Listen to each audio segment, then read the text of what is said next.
Actually, you know what? I'm gonna go one by one because naming all 10, that's a lot. But anyway, number one, you have better citizens. You have better citizens, better people in your program. Player development allows every coach gets into it. Every coach says, I want to impact, I want to make better, spouses, professionals, brothers, sisters, husbands, fathers, all that stuff, right?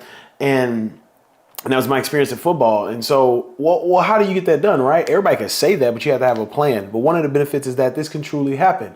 One of the stories I love to tell is the story of Grant Stuard. Shout out to Grant Stuard. If you have 25, 30 minutes to read, there's an incredible article written about him in The Athletic that I didn't know he was going through all that when I was at the University of Houston with him.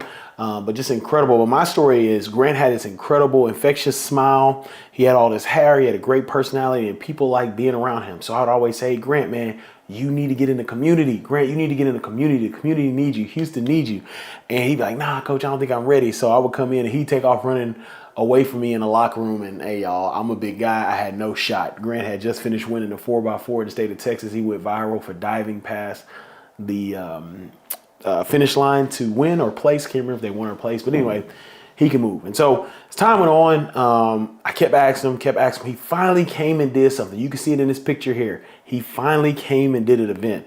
But what happened after he did this event is there were some things happened and we got let go as a staff. And I was driving to Kansas. I had a 12-hour drive from Houston. So let me tell you a little bit about myself. My name is Ed Jones. I'm the founder of Beyond the Field. I worked in player development at Houston, Kansas, and Baylor. So as I was transitioning from Houston to Kansas, I had a 12-hour drive, so I was calling everybody, and Grant was one of the calls I had, and Grant was like, man, coach, I appreciate you. Like, I really need to get in the community. I appreciate you, man. I'm going to do more in the community. And so it was really, really cool. I was like, all right, cool, excited. I'm excited. Let's make it happen. So anyway, I'm at Kansas, and Grant starts balling out on the field. He's a great football player. He starts balling out on the field. He gets invited to the NFL Combine. He has a pro day that's coming up, and what he did was he took all the measurements that he did, his 40, bench press, vertical jump, all those measurements. And he used them and people would say, hey, I will pay this much. But basically he raised money to stop sex trafficking in the city of Houston.